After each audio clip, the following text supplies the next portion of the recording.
Kisah pemuda kaya yang menikahi gadis desa. Episode 117-118. Alvin tersenyum dan sambil melirik David. David, kenalkan, ini istriku Anna. Dan sayang, ini David, kakak Maheza. Alvin langsung memperkenalkan David dan Anna tanpa harus menjawab pertanyaan Anna secara pribadi. Ketika mendengar perkataan Alvin, David melirik ke arah Anna. Senang bertemu denganmu, kakak ipar. Anna tersenyum dan mengangguk ke arah David. Dia juga perempuan normal dan sadar kalau David juga tampan. Meskipun tidak setampan Alvin, dan dia juga melirik Mila yang tampak grogi di dekat David. Sedang David tidak menunjukkan respon apa-apa. Sayang, kenapa kamu senyum-senyum sendiri? Tanya Alvin yang merasa heran melihat tingkah Anna. Anna kembali berbisik pada Alvin sambil tersenyum. Ternyata David itu memang tampan ya. Mendengar perkataan Anna, ekspresi Alvin menjadi gelap.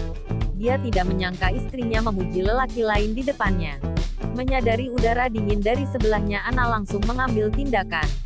Dia memegang tangan Alvin sambil berkata dengan penuh cinta. Dia memang tampan tapi tidak setampan suamiku ini, hehe. Alvin merasa sedikit tersipu. Dia tidak menyangka lagi kalau istrinya begitu pintar merayu. Setelah selesai mencairkan Alvin, Anna melirik Mila kembali yang sedari tadi diam dan tampak salah tingkah. Sepertinya ada yang lagi salah tingkah nih. Hehe. Anna mulai menggoda Mila. Mila melirik Anna dengan ekspresi aneh sambil cemberut. Dia berkata, apaan sih? Hehehe, gak ada.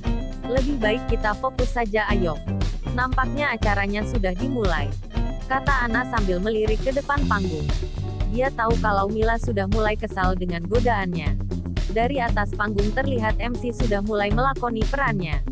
Selamat pagi kepada semua tamu undangan, khususnya CEO-MH Group, keluarga besar Mahendra, dan para CEO dari perusahaan berlian dari berbagai negara, ucap MC dengan lantang.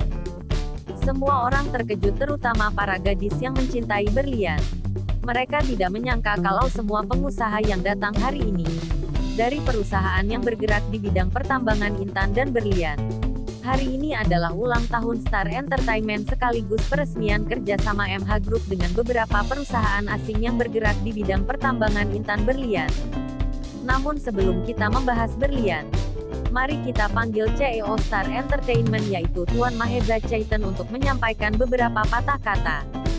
Lanjut MC. Mendengar namanya dipanggil, Maheza merapikan jasnya dan segera naik di atas panggung. Seketika itu para fansnya mulai histeris, apalagi semua artis Star Entertainment yang menonton acara itu. Semuanya mulai memberi komentar yang menyatakan kalau Maheza itu pangeran dari negeri dongeng. Eza berdiri dengan gagahnya sambil menatap ke seluruh ruangan. Selamat pagi semua. Saya CEO Star Entertainment mengucapkan terima kasih banyak atas kedatangannya. Semoga kedepannya Star Entertainment semakin jaya dan melahirkan banyak bakat-bakat baru yang luar biasa. Selain itu, saya juga ingin berterima kasih kepada kakak sepupu saya atas kesempatan yang diberikannya kepada saya. Untuk itu saya ingin mengundangnya bersama istri tercintanya untuk naik ke panggung sekaligus memperkenalkan dirinya dan istrinya ke semua orang. Anna kaget ketika dia mendengar Eza memintanya dan Alvin untuk memperkenalkan diri di atas panggung dan di depan begitu banyak media. Dia tidak menduga kalau inilah rencana Alvin. Menyadari kegugupan Anna, Alvin meliriknya dan meremas tangannya sambil berkata, sayang, santai saja, jangan gugup. Aku bersamamu. Percayalah padaku, semua akan baik-baik saja. Anna menatap lekat wajah Alvin. Setelah itu dia mengangguk dan menarik nafas untuk menghilangkan kegugupannya. Mendengar perkataan Maheza, ruangan itu menjadi riuh. Tak percaya kalau CEO-MH Group sudah menikah. Kecuali keluarga besar dan beberapa pegawai kantor dan rekan kerja Anna di kampus. Meskipun sempat viral, tapi banyak yang tidak percaya dan berpikir buruk dengan video ciuman Anna dan Alvin yang sempat viral di medsos. Oh tidak, pangeran kita sudah dimiliki oleh orang lain.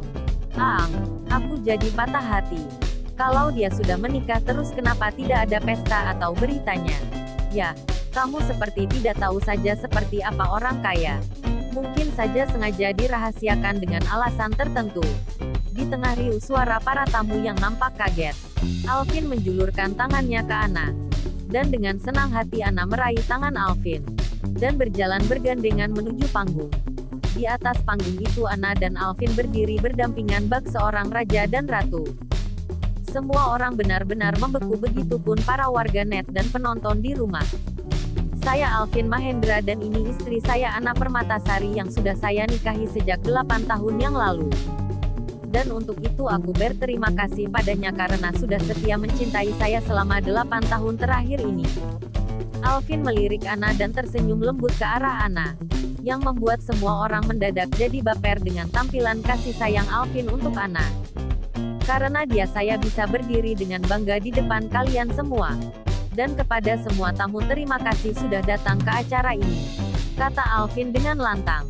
Sedang Anna tampak grogi karena itu pertama kalinya dia berdiri di depan banyak orang. Mendengar pengumuman yang dibuat Alvin, semua orang terkejut. Tak lama setelah itu ruangan dipenuhi oleh tepuk tangan yang meriah. Nyonya Aira juga merasa terharu karena anak satu-satunya kini mau terbuka. Dan yang tak kalah membahagiakan kalau dia bisa melihat anaknya tersenyum tanpa beban. Para penonton serta warganet yang ikut menyaksikan acara itu mulai ribut dengan komentar-komentar mereka. Apa? Dia istrinya sejak 8 tahun yang lalu. Itu artinya putrilah yang menjadi pelakor. Iya benar. Tidak mungkin kan dia menghalangi pertunangan itu secara dia istri sahnya Tuan Alvin. Setelah itu Alvin dan Anna turun dari panggung, begitupun Maheza yang mengikuti mereka dari belakang. Sepeninggal Anna, Alvin dan Maheza, Mila dan David hanya terdiam seperti orang yang tidak saling kenal. Perhatian Mila fokus tertuju pada Alvin dan Anna sedangkan David sibuk dengan iPad-nya.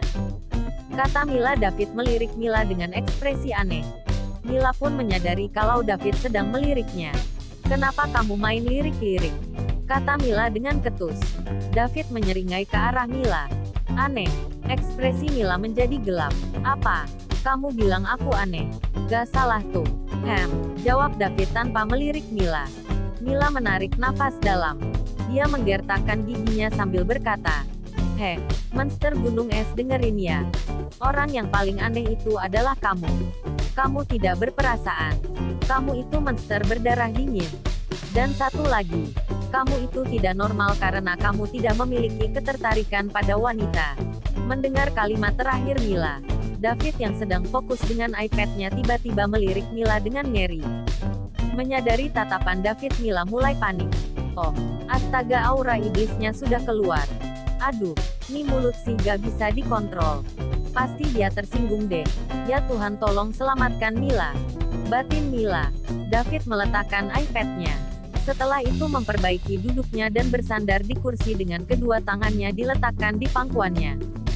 Dia menatap lekat wajah Mila yang sedang tertunduk ketakutan. David menarik nafas dalam sambil berkata, menikahlah denganku. Mendengar perkataan David, Mila kaget dan secara spontan dia mendongak dan membalas tatapan David sambil bergumam dalam hatinya. Apa aku tidak salah dengar? Tadi dia bilang menikahlah denganku. Untung saja tidak ada yang mendengarnya. Tapi kenapa dia tiba-tiba bicara seperti itu? Mila mengumpulkan ketenangannya dan mulai membuka mulutnya. Apa aku tidak salah dengar tadi? Apa kamu tadi bilang menikahlah denganku? David mengangguk sambil berkata, pendengaranmu tidak salah. Mila menelan ludahnya dalam-dalam dan mencoba bertanya lagi. Kenapa kamu berkata seperti itu? Karena kamu sepertinya sangat mengenalku. Sahut David. Hanya karena itu, kata Mila sambil mengatur nafasnya. Halo, ada pembicaraan apa ini? Tampaknya sangat serius. Tanya Eza yang baru saja turun dari panggung bersama Anna dan Alvin. Mila merasa kesal dengan Maheza karena dia datang di waktu yang tidak tepat. Secara dia belum mendapat jawaban dari David. Sedang David kembali fokus sama iPad-nya tanpa memperdulikan Maheza. Baiklah, kini tiba saatnya untuk acara selanjutnya, yaitu memperkenalkan bisnis terbaru dari MH Group yang akan melibatkan kerjasama antara berbagai negara. Kira-kira bisnis seperti apa ya yang dapat menyedot perhatian para pebisnis luar negeri ini? Untuk bekerja sama dengan MH Group, daripada kita bertanya-tanya lebih baik kita dengarkan langsung penjelasan dari CEO The Diamonds Group. Salah satu perusahaan besar yang bermarkas di London, Inggris. Bergerak di bidang pertambangan intan dan berlian. Dia adalah Tuan David Chayton. Kepadanya dipersilahkan, kata MC dengan penuh semangat. David, naiklah, seru Alvin sambil memegang pundak David. Kak, kamu yang terkeren, ucap Maheza memuji kakaknya. David hanya mengangguk. Kemudian dia berdiri dari duduknya dan berjalan ke panggung dengan begitu berwibawa. Setelah berada di atas panggung, David mengambil mic dari MC dan berjalan ke podium. Beberapa saat kemudian layar di belakang David menyala. Tanpa membuang-buang waktu lagi, David memulai pidatonya. Keindahan kilau berlian tidak hanya mampu menarik hati wanita, namun juga pria. Oleh karena itu, berlian menjadi salah satu bebatuan yang paling banyak diminati oleh masyarakat dunia dan memiliki harga jual yang tinggi. Untuk memenuhi permintaan tersebut, maka para perusahaan pertambangan terus menggali ke kerak bumi untuk mendapatkan bebatuan indah tersebut. David berbalik ke layar dan menyalakan laser di tangannya sebagai alat penunjuk. Sebuah berlian sebesar bola golf ditemukan di pegunungan yang ada di Afrika Selatan. Berlian ini diklaim sebagai berlian terbesar sepanjang sejarah, dan The Diamonds Group sebagai produsen berlian global terkemuka. Dengan operasi penambangan berlian di Lesotho dan Botswana menemukan bongkahan batu berlian 910 karat, yang ukurannya setara dengan 2 bola golf yang harganya selangit. David menggulir layar berikutnya dan muncul gambar batu berlian sebesar bola golf. Tampak berkilau dan cantik. Sontak semua orang tercengang dan takjub melihatnya. Mila yang menyukai barang-barang mewah pun mulai tersihir dengan keindahan berlian di depannya.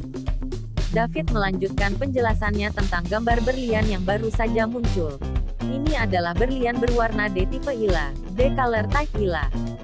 Artinya berlian tersebut memiliki sedikit atom nitrogen atau tidak ada sama sekali, membuatnya menjadi salah satu batu termahal. Sementara itu, berlian ini diklaim sebagai yang terbesar kelima sepanjang sejarah penemuannya. Lagi-lagi para pengusaha dan pencinta berlian terkejut dengan penjelasan David. Ini luar biasa. The Diamonds Group memang rajanya berlian-berlian langka dan unik yang harganya selangit. Tampaknya bekerja sama dengan dua perusahaan ini akan membawa keuntungan buat kita. Kamu benar. Untungnya MH Group memberikan kita jalan untuk bisa bergabung dengan The Diamonds Group yang terkenal di dunia pertambangan intan dan berlian. Iya, setauku CEO-nya sangat selektif dalam menjalin kerjasama. Banyak juga perusahaan yang gagal melakukan kerjasama dengannya. Ternyata melihat wajahnya secara langsung membuatku percaya kalau dia pantas dinobatkan menjadi pebisnis jenius di bidangnya. Tambang yang dimiliki oleh The Diamonds Group terkenal karena ukuran dan kualitas berlian yang dihasilkannya, serta memiliki harga jual rata-rata tertinggi di dunia. The Diamonds Group pernah menjual batu berlian 357 karat seharga USS 19,3 miliar pada tahun 2016. Dan pada tahun 2005 menemukan batu berlian 603 karat di Lesotho Province. Jelas salah seorang pengusaha yang pernah menjalin kerjasama dengan perusahaan David. Kamu benar. Berlian berkualitas tinggi dan luar biasa yang ditunjukkan oleh Tuan David adalah yang terbesar yang pernah ditambang sampai saat ini. Penemuan ini juga menyoroti kualitas tak tertandingi dari tambang mereka, kata Kepala Eksekutif Diamond Star. Saya tidak mengatakan medium penjualan berlian itu atau mengenai harganya, tapi saya hanya akan menjelaskan kalau nilai jual berlian akan ditentukan dari ukuran dan kualitas batu yang telah dipoles yang biasa dipecah darinya. Lanjut David. Setelah itu layar menjadi gelap. David menyelesaikan penjelasannya secara singkat dan cepat. Dengan berakhirnya penjelasan David, semua orang memberikannya tepuk tangan meriah. Dan tentunya ada rasa bangga di hati Tuan Mahendra melihat David meskipun itu dia sembunyikan. Bagaimanapun juga lepas dari perseteruannya dengan Bruno, David tetap cucu kandungnya. Anna mulai mengerti dari mana Alvin mendapatkan tas langka yang dihadiahkannya untuknya. Karena itu berasal dari perusahaan David. Mila tidak bisa membantu dirinya kalau dia benar-benar merasa takjub melihat David sampai dia bergumam dalam hatinya. Ya Tuhan, si monster berwajah poker benar-benar keren ketika dia fokus bekerja. Haha, apakah tadi aku sedang memujinya? Oh Dewi Sharmila, tolong jaga hatimu. Karena kamu tidak akan mungkin bisa bersamanya karena kalian tidak saling cinta dan memiliki banyak perbedaan. David kembali ke tempat duduknya. Setelah itu dia melirik Maheza. Saatnya menepati janjiku. Eza yang sedari tadi asyik ngejahilin Mila membeku dengan perkataan David. Apa kamu serius? Tanpa melirik Maheza, David berkata. Dia ada di atas gedung hotel ini 30 menit lagi dia akan pergi. Mendengar perkataan David, tanpa berkata sepatah kata pun Maheza bergegas keluar dari aula. Dengan cepat dia menuju lift dan menekan tombol lantai terakhir hotel ini. Mila nampak heran melihat gelagat Maheza. Tanpa malu dia bertanya pada David. Karena Anna dan Alvin tampak asyik ngobrol. Mila melirik David. Tadi Maheza mau kemana? Ada urusan. Jawab David. Mila cemberut. Oh, ketika di aula semua orang menikmati acara pesta dan penandatanganan kerjasama ke-10 perusahaan. Sedang Eza berlari menuju puncak gedung. Sisa waktunya tinggal 10 menit lagi. Bersambung.